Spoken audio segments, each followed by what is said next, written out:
La gestion des opérations d'une entreprise consiste à comprendre qui sont nos clients, qui sont nos employés. Puis de la façon que je vois ça, c'est j'ai 130 patrons parce qu'on a 130 employés. Puis mes 130 patrons ont à me dire quel environnement, quel outil, quelle formation que j'ai à leur donner pour rencontrer les besoins présents et futurs de nos clients. De la même façon, c'est que j'ai des équipes qui ont à comprendre qui sont nos clients pour s'assurer qu'on dépasse les requis clients pour une durabilité de l'entreprise. Je pourrais même vous dire que 30 de nos employés ont participé à forger notre charte d'engagement et notre vision. On voulait savoir comment est-ce qu'ils nous voient, notre compagnie, grandir pour le futur. Cette action-là a fait en sorte que la vision de l'entreprise est affichée dans chacun des départements. Non pas parce que les gestionnaires ont décidé, mais les employés ont décidé de l'avoir affichée dans chacun des départements.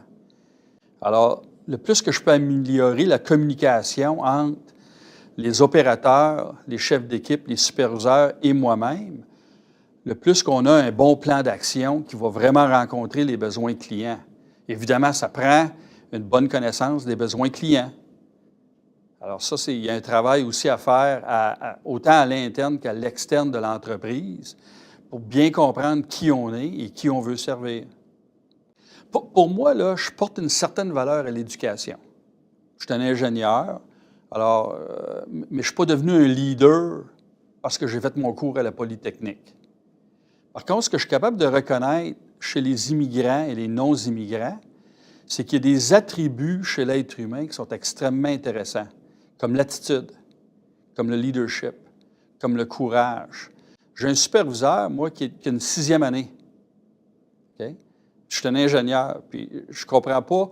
Je ne suis pas sûr que c'était une bonne idée au début d'avoir pris quelqu'un qui a une 6e année puis de le mettre comme superviseur. Par contre, cette personne-là a vécu des choses dans sa jeunesse qui étaient très difficiles. Puis ce genre de choses-là peut amener une créativité. Il y a un courage, il y a un intérêt, il y a une attitude qu'on ne peut pas acheter dans une canne ou dans un livre. Je ne crois pas qu'il y ait nécessairement une meilleure pratique. Par contre, je crois que c'est important de partir avec une pratique, mais d'avoir une boucle d'amélioration continue. L'expérience, ça vient de porter des actions, d'être capable de reconnaître l'impact des actions et puis, par la suite, prendre des mesures relatives à l'impact. Là, on a créé une expérience. Sinon, tout ce qu'on fait, c'est qu'on travaille. Alors, si j'aurais une chose à dire, c'est d'avoir une boucle d'amélioration continue dans chacune des pratiques qu'on a instaurées dans l'entreprise pour s'assurer qu'il y a cette amélioration en permanence et basée sur des résultats.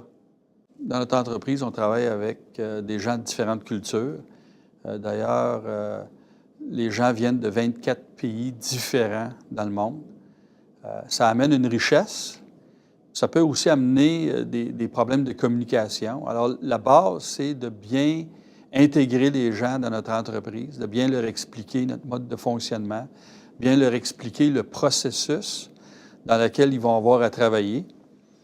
Par contre, ça a amené beaucoup de richesse aussi. On s'est aperçu que dans nos instructions de travail ou nos fiches techniques, il n'était pas toujours clair. Alors, quand on a quelqu'un qui vient de l'extérieur et qui ne comprend pas le travail qu'ils ont à faire, on a un questionnement à se faire, à se regarder dans le miroir et à se dire, est-ce qu'on a vraiment simplifié au maximum les instructions de travail pour faire en sorte que tout individu qui viendrait de l'extérieur pourrait simplement comprendre qu'est-ce qu'ils ont à faire. Alors, ils nous remettent en question. Et le fait d'avoir des gens de 24 pays différents peuvent amener aussi des points de vue différents. Alors ça enrichit énormément nos façons de faire, nos points de vue et même nos stratégies d'affaires. Le plus grand défi que j'ai, c'est de m'assurer que je sois en évolution continuelle au niveau des meilleures pratiques de gestion, que je puisse me remettre en question. Donc, je compte beaucoup sur mon équipe de gestion pour me dire où sont mes failles.